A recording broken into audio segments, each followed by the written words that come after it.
महिला आरक्षण को लेकर के भारतीय जनता पार्टी कई सारे तरीके के भ्रम फैला रही है। पहला भ्रम, कांग्रेस पार्टी ने महिला आरक्षण विधेयक पास नहीं होने दिया।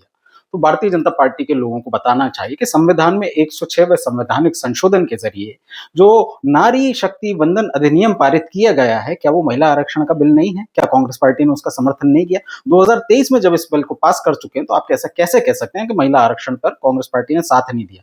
कांग्रेस पार्टी को लेकर के दूसरा भ्रम ये फैला रही है कि कांग्रेस पार्टी महिलाओं को अधिकार नहीं देना चाहती। तो कांग्रेस पार्टी तो ये कह रही है कि आप पहले दिन से आज से इस आरक्षण को लागू करिए, ताकि आज से जो 543 लोकसभा की सीटें हैं उसमें से 181 लोकसभा सीटों पर महिलाओं का प्रतिनिधित्व हो। भारतीय जनता पार्टी इसको क्यों नहीं करना चाहती? तीसरी बात, भारतीय जनता पार्टी का कहना है कि कांग्रेस पार्टी विषयों और मुद्दों की राजनीति से देश को भटकाना चाहती। तो ये कितना बड़ा मजाक है। विषयों और मुद्दों की राजनीति तो कांग्रेस पार्टी करती है, लेकिन कांग्रेस पार्टी जब ये पूछती है कि 2023 में जब नारी शक्ति वंदन अधिनियम पारित हो गया था, महिला रिजर्वेशन बिल पारित हो गया था, तो 2024 के चुनाव में उसको क्यों नहीं लागू किया गया? भारतीय जनता पार्टी को इस बात का जवाब देना चाहिए। साथ ही साथ भारतीय जनता पार्टी ये बताए कि ये जो लोकसभा की सीट है, डिलिमिटेशन की बात जो आ रही है, आप 543 से 815 या 850 तक की कैपेसिटी तक किस आधार पर पहुंचाने की कोशिश कर रहे हैं? क्या इसका आधार है? क्या बिल में कोई आधार इसका लिखा हुआ है जो आप प्रपोज करने की कोशिश कर रहे हैं?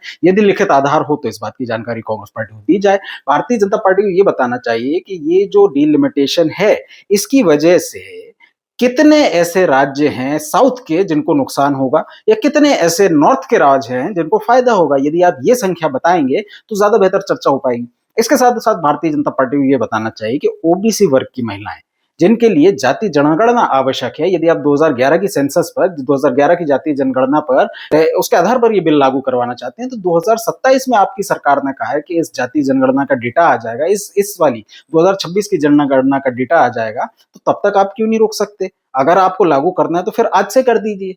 तो भारतीय जनता पार्टी को बताना चाहिए कि क्या उत्तर प्रदेश के चुनाव में महिला आरक्षण लागू हो जाएगा, जहां कांग्रेस पार्टी ने 40% महिलाओं को टिकट दिया था बिना किसी आरक्षण के? तो ये बताता है कि कौन सी पार्टी आरक्षण के समर्थन में और कौन सी खिलाफ में।